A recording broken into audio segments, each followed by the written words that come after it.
everybody!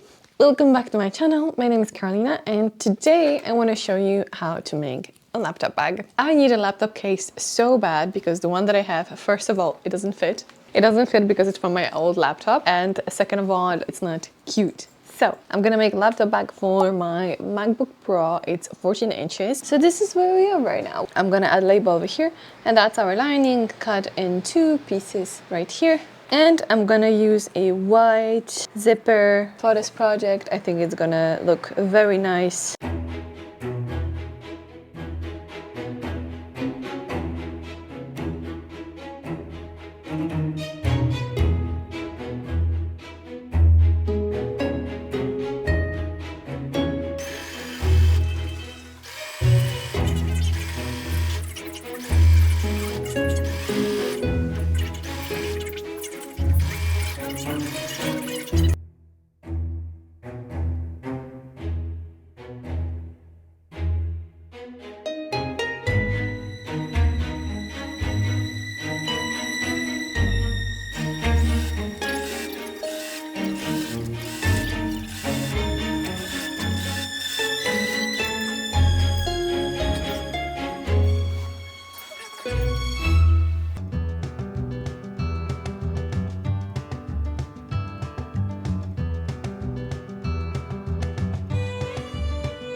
So it's looking pretty great. This is where we are now, and by far this does not look perfect. Yes, it does look very nice at the front. I saw the zip way too close to the line, so I wasn't able to close it.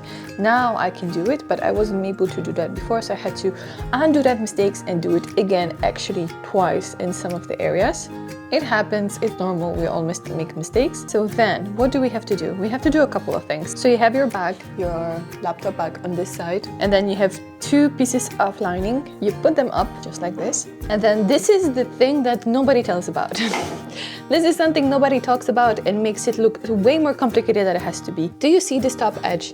This is the lining edge split in half. It's basically this side over here. That's the same.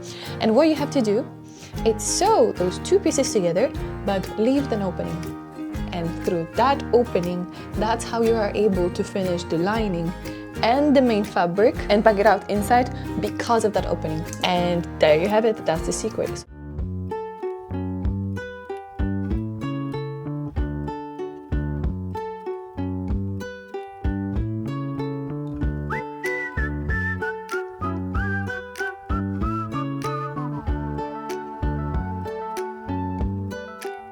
So now what I'm gonna do, I'm gonna align all the ends together and cut off any extra seam allowance, and whatever it's not matching, I'm just gonna trim it off so it's all nice and even. I also, before cutting, I made sure that it's not shorter than the bag actually, because otherwise we wouldn't be able to close it. I just made sure that I have enough fabric on the side to cut it off, and it was quite perfect.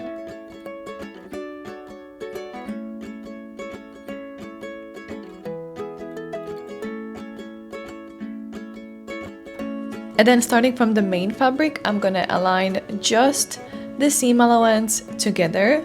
So you want to pin this side of the corduroy with this side of the corduroy without pinning the lining.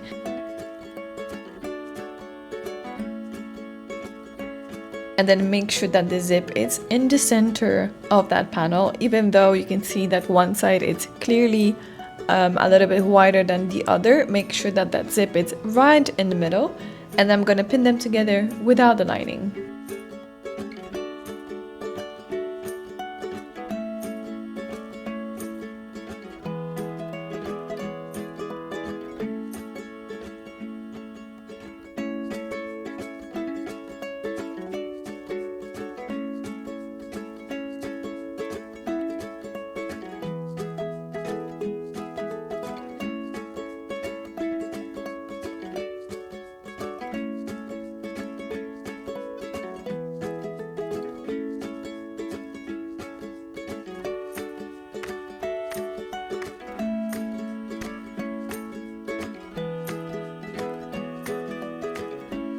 And of course, I'm going to repeat the same steps on the other side, and this is how it should look like. It looks pretty great so far. As you can see, this side has a little bit more extra seam allowance, so I'm just going to trim it off.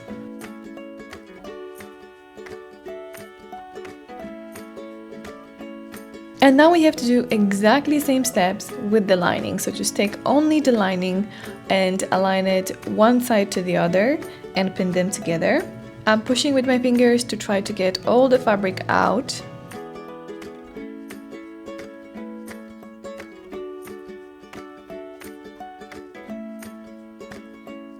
And here, as you can see, I noticed that I made a small stitch a bit too far, so I'm just going to take an unpicker and go back and undo that one stitch. And then I'm going to do the exactly same steps as I did with the main fabric, but with the lining. And I must say it was a little bit more trickier to do so.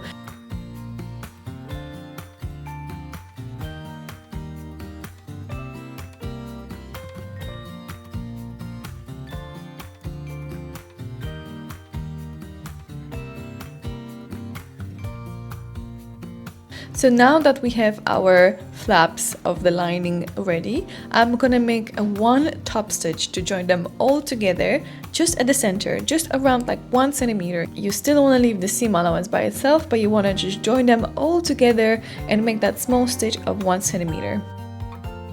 And this is how it should look like. Now it's way secure and that zip is really tucked in there. And I'm gonna repeat the same step on the other side.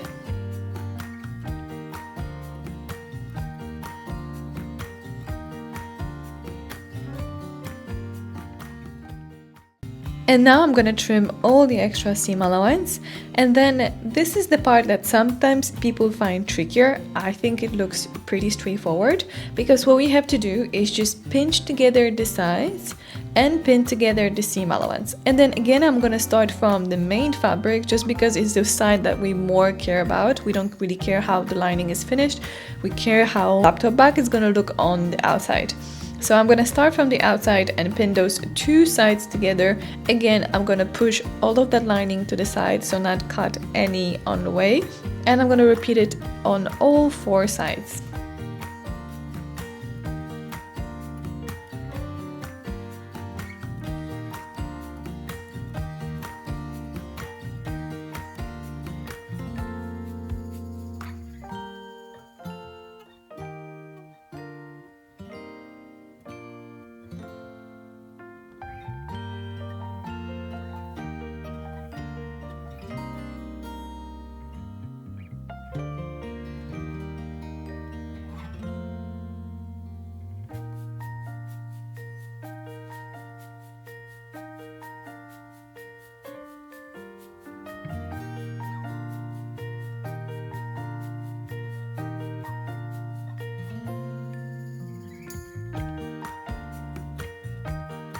I'm just going to repeat the same steps with the lining. Again, pin it together just like before and avoid touching the main fabric, and just sew it together on both sides.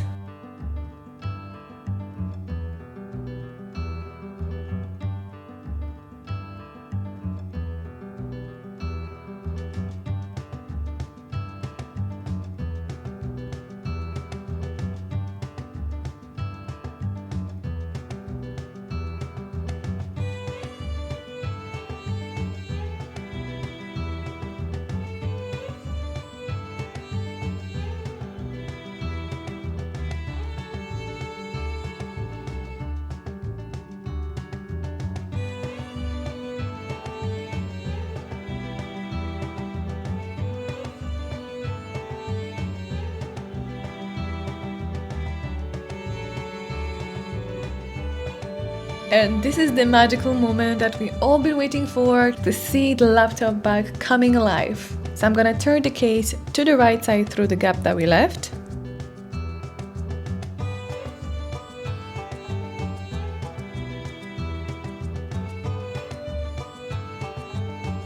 And look at it! It almost looks done. It's so beautiful. I love the way sides look like.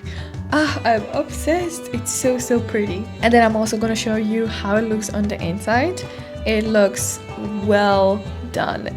Looks so professionally finished. I love that. And the last thing we have to do is just top stitch the inside to finish that seam. And of course you can use invisible or blind stitch, but because I already spent so much time on this bag, I really want to finish it, so I'm just going to fold it inside and top stitch, and this time I'm going to change the thread to white so it's not super visible.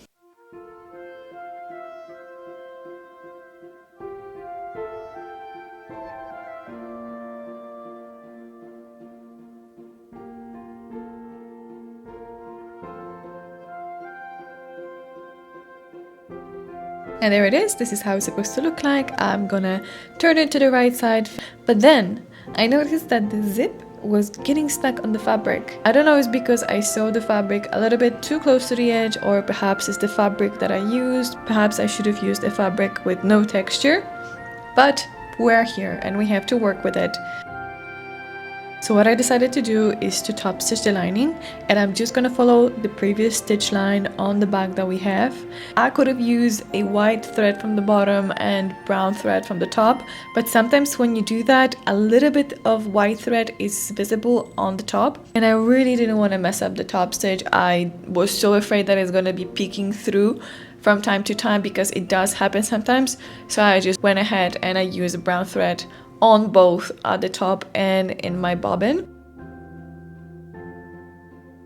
And then of course, yes, you can see it on the lining. And for the zipper, I don't think it was working perfectly smooth, so I just used some wax on the zipper just to make it a little bit smoother, and I did it on all of the sides, and then I run the zipper up and down to kind of soften it up, warm it up, and getting it into all the corners.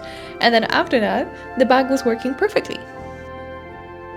I made my first laptop bag and it looks pretty darn cute. I do believe this one is beginner friendly. I think it's really straightforward, but then it gets into a tricky point. It gets into a tricky point only because what you're working with, it's 1 centimeter on each side and 1 centimeter seam allowance. So it's crazy. You're working with only 2 centimeters width of the fabric, so you have to be very detailed. But other than that, I think it's very straightforward. And also the quilting of the fabric, can you tell it has been quilted? I don't really think so. I don't think so you can tell, but I actually like it that way because I love the texture of corduroy and I love that it has that softness and support, but it doesn't show as much. I'm so happy with the result. I think it looks amazing and I know that I'm gonna use it every day. So I went from this laptop bag, simple one just from Amazon, to ta-da! Isn't it so much cuter? Just like comparing them side by side. First of all, like I said, this one is too big for my laptop now since I changed it. But what a difference! Oh, I'm so happy! And that's it for this video. Thank you so much for watching. I hope you enjoyed it and I'll see you in the next one.